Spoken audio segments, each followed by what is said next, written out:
Good day. I will be presenting the history and social values of the RAND Club. Under this heading, we will be looking at the club's association with historical figures and organizations, its association with important historic events, important social, political, and economic changes. Does the building illustrate a specific historic period in the development of the city and its importance as part of the national identity?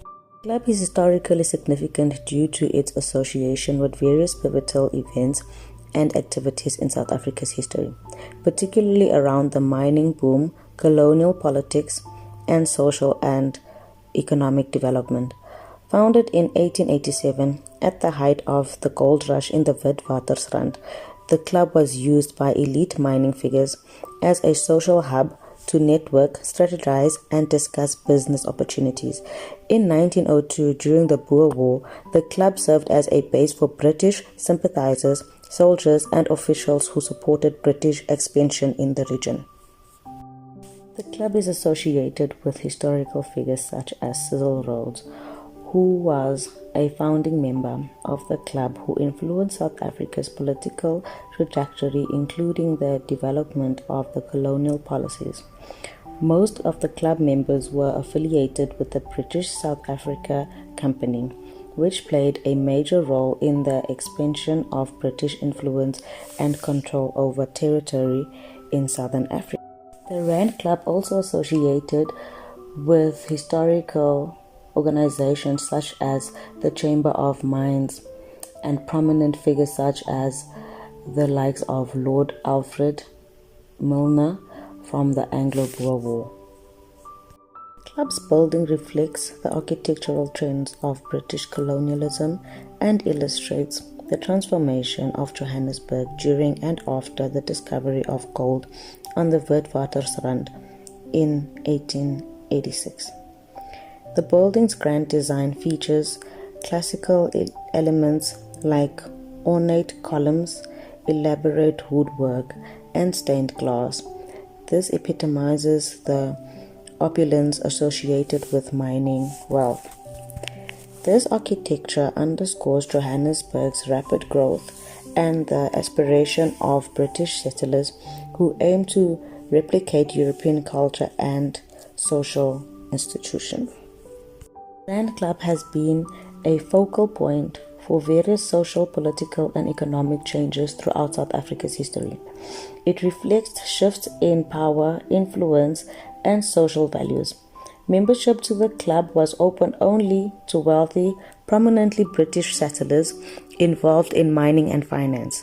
These members often held political power, advocating policies that aligned with British colonial interests, which impacted governance, resources, allocation, and the political climate. Furthermore, during the apartheid era, the club's members largely consisted of businessmen, politicians who benefited from the apartheid structure. These members indirectly supported economic and political systems that reinforce racial segregation and inequality. Although the building mimics the architectural style of the English Renaissance, it still holds importance for both South Africa's national identity and the identity of specific cultural groups.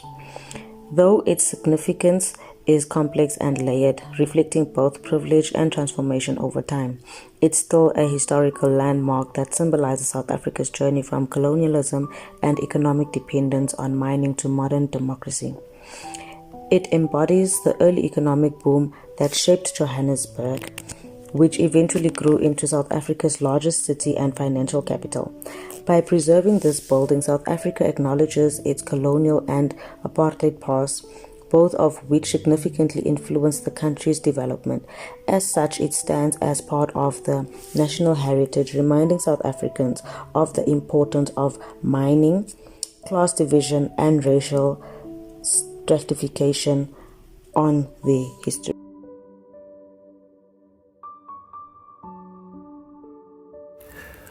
Despite its historical significance, the RAND Club has no bearing on preserving a certain ethnic group's spiritual identity or religious system.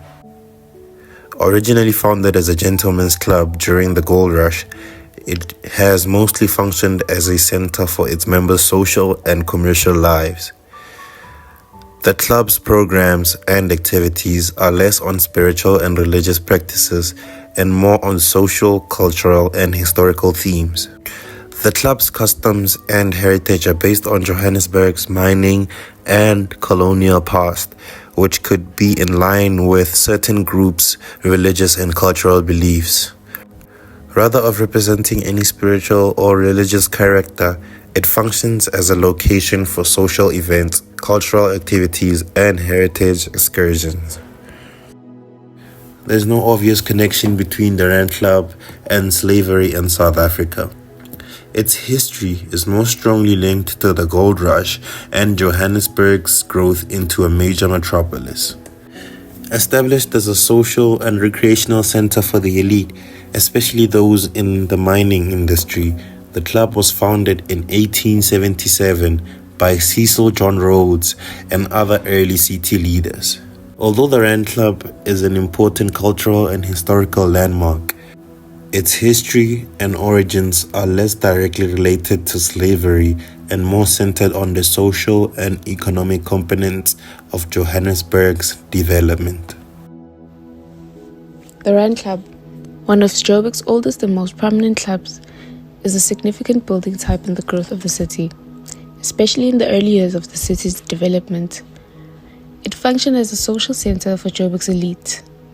As the city continues to evolve, the preservation of buildings like the RAND Club becomes crucial in maintaining a sense of identity amidst urban transformation.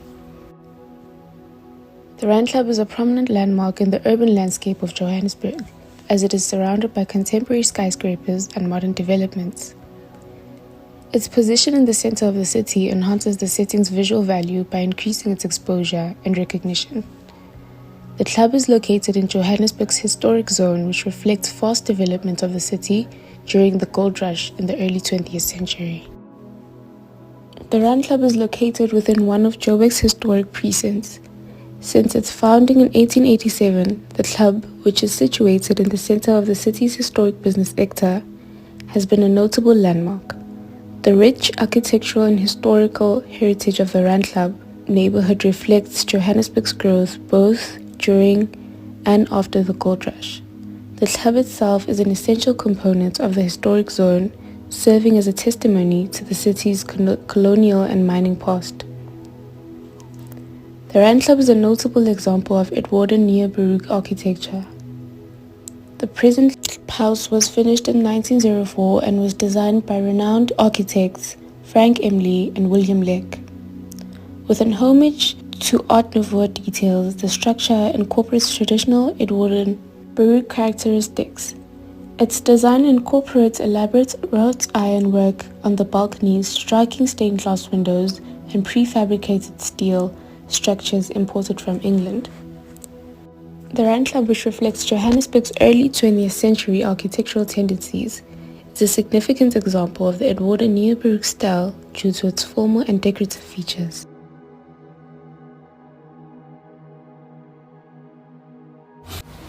RAND Club as we know it today was first inhabited in December 1904. It stands as a mark for South Africa's industrialization and corresponds with the gold rush, which gave Johannesburg recognition as an economic hub in South Africa. Scientific and technological breakthroughs supported this gold discovery and the ensuing mining boom. The building is a representation of the late 19th and early 20th century styles of architecture and engineering. The clubhouse features Victorian and Edwardian styles of architecture. It is a steel frame covered in concrete. This use of steel, reinforced concrete, and cast iron allows for spacious interiors without the use of load-bearing walls. Materials like copper and wood are used for furniture and intricate detailing. The electrical systems like HVAC systems are hidden in the walls and built into the floors of some rooms of the building to accommodate functionality and aesthetic. According to RAND Club, the exterior of the present clubhouse has changed very little over the years and is very much as it was in 1904, although the building received a major refurbishment following the fire in 2005 June. Its top floor, comprising additional bedrooms and a roof area, remains unrestored and presents an exciting opportunity for future development. The building has undergone various renovations and has taken efforts to use sustainable practices such as low energy LED lighting and energy efficient insulation. The center is showcased by a stained glass dome above the staircase. The original elevator designs and locations have been kept throughout the building and correspond with the design of the building. Overall, the ornamentation in the metalwork and concrete play as a trademark for the building.